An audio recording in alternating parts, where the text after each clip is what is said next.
I'm Brittany Lewis with Forbes Breaking News. President Biden visited a farm on Wednesday to discuss inflation. The president also spoke about steps his administration is taking to support Ukraine. Listen in to his remarks here. This one working? There you go. Please sit down. One of the things I want to put to rest, everybody looks at me and says, have you ever been on a farm? And I remind them that what nobody knows. I come from the state of Delaware. I represented Delaware for 36 years in the United States Senate before I became vice president. Single largest industry in Delaware and the Delmarva, Delaware, Maryland, Virginia peninsula, that peninsula that goes down, is agriculture. It's a $4 billion industry. $4 billion, that whole peninsula. And we have more chickens than there are Americans, more broilers. And so, you know, I've been very, let me put it this way. If I didn't know something about farms, I'd have been a United States Senator for 6 years, not 36 years. But every part of the country is different. Every part of the country is different. But before I go on, I want to pay a little bit of a tribute to this guy right here. I'm going to embarrass you a little bit. This is the man who happens to be the son of the owners of this farm. And this guy is doing, you know, there's an old expression, God made man, then he made a few firefighters. Not a joke. Firefighters are incredible. Who's else crazy enough to run into flames, you know? But all kidding aside, what you're doing in terms of helping conservation as well out in Wyoming is astounding. It really is. I've been to, I don't want to make you stand, I'm sorry. But the whole point of my raising this is, and we're not going to be able to talk much about it today, but conservation is also pretty darn important, and climate is pretty important. I've been to every major fire but two this year because FEMA is working again. We show up. We don't wait. We don't have to wonder. Governors only have to call me once. And here's the deal. More timber, more land, more buildings, more territory has been burned to the ground this year than an entire state of New Jersey, from New York all the way down to Virginia. The entire state of New Jersey. And so what this young man does and is amazing, what they do, and it relates to lack of water in most of the places. I've flown over those reservoirs that were 200 feet deep that are now 2 inches deep, literally, not figuratively. So one of these days I want to come back and talk to you all about conservation as well and the climate. But thank you for what you're doing, man. I really mean it. Thank you.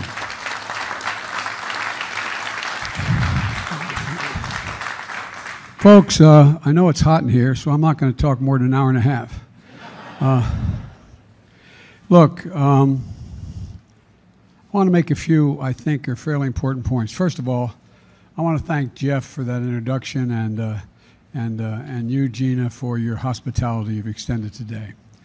I joined Congressman Robin Kelly here, the real champion for working families and farmers, who represents this area, and I just do what she says. She sends a note to the White House, and I get it done.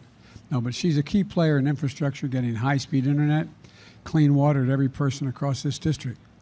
And I know we wanted to be here also was Dick Durbin and Tammy Duckworth, but they were going to come, but there's a vote today in the United States Senate, and they're unable to be here.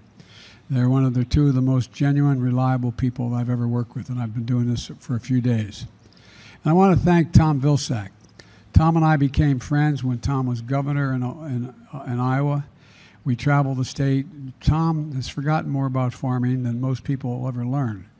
I'm sure this room knows as much, but the idea, Tom talks about how critically important that agriculture is to the United States in every single solitary way.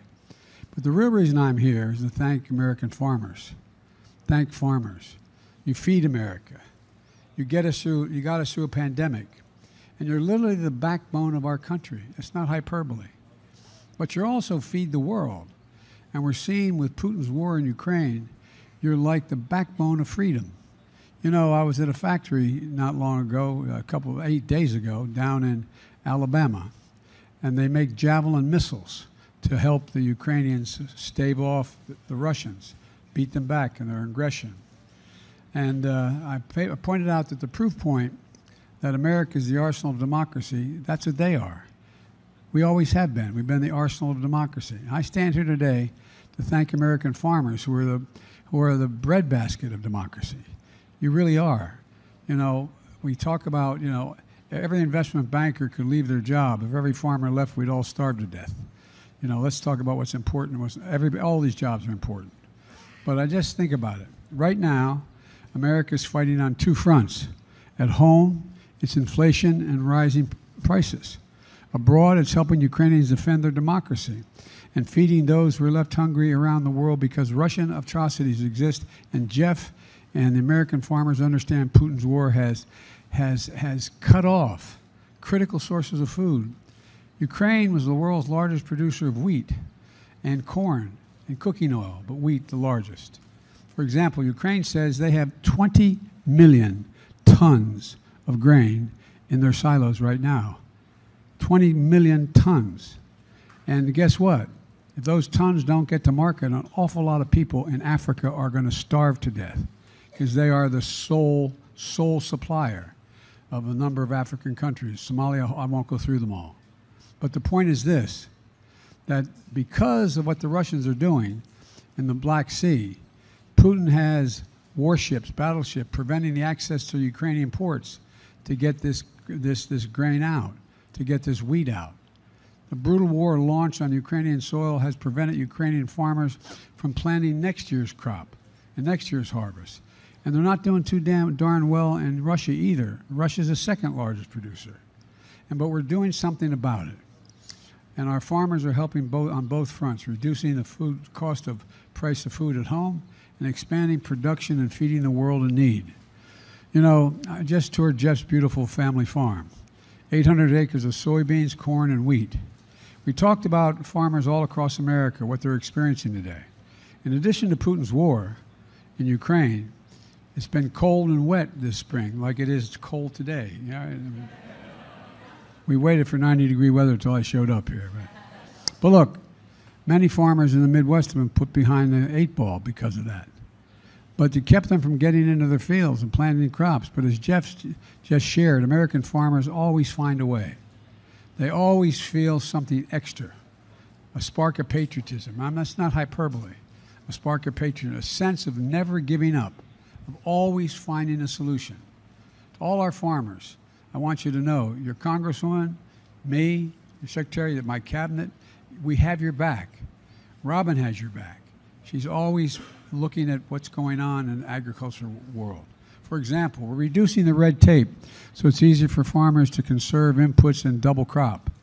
For folks at home who don't know what double cropping means, harvesting 2 different crops from the same field in the same year. And that's what Jeff does with wheat and soybeans, which America is the top producer of, soybeans.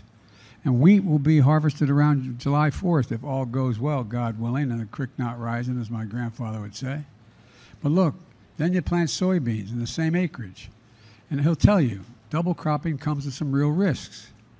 Growing season for wheat is short, and if the weather conditions aren't ideal, or aren't at least good, or there are other disruptions, then the timing of everything is thrown off. But it's a risk we need to take.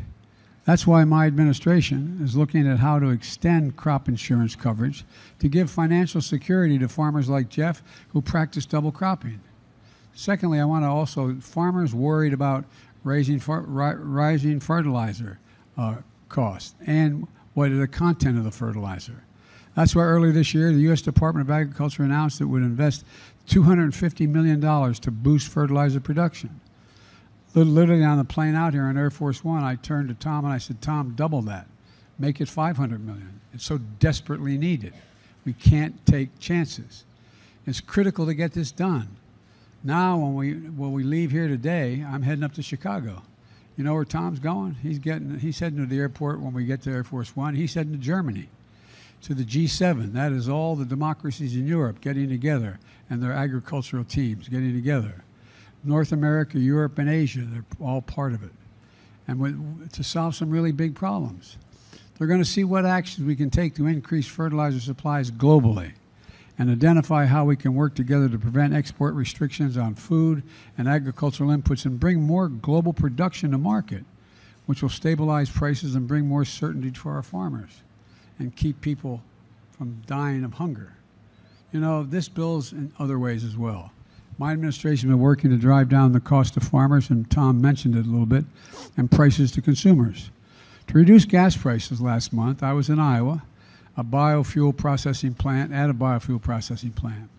and I announced an emergency waiver to allow E15 gasoline to be sold across America during the summer. It's an extraordinary effort, but it had to be done for this summer. E15 uses more ethanol on crops grown here in Illinois and elsewhere around the country, and it can reduce the cost of a gallon of gasoline at the pump by 10 cents per gallon. Every little bit matters. I know it's a big deal, and Robin is a big supporter of this, and she's pushing it in the House as well. Only 4 big companies, by the way, control more than half the markets for beef, pork, and poultry.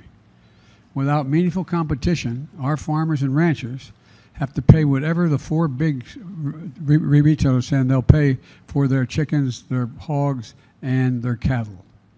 These big companies can use their position as middlemen to overcharge grocery stores and ultimately families.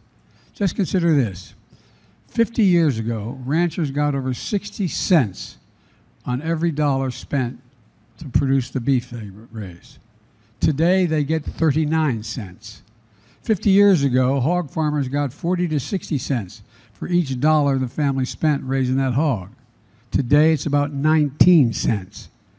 And as the big companies made massive profits, the prices you see at the grocery stores have gone up, and the prices farmers receive has gone down.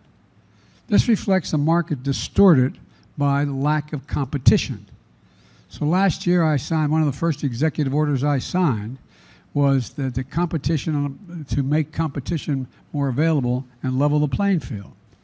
And though through the American Rescue Plan, we're investing about $1 billion to help smaller meat processors expand their capacity, give farmers, ranchers, and consumers more options, and at better prices. Look, I'm a capitalist, but capitalism without competition is not capitalism. It's exploitation. It's exploitation. Folks, we can make sure the American agriculture exports will make up for the gap in Ukrainian supplies. In fact, during my first year in office, American agriculture exports shattered all previous records.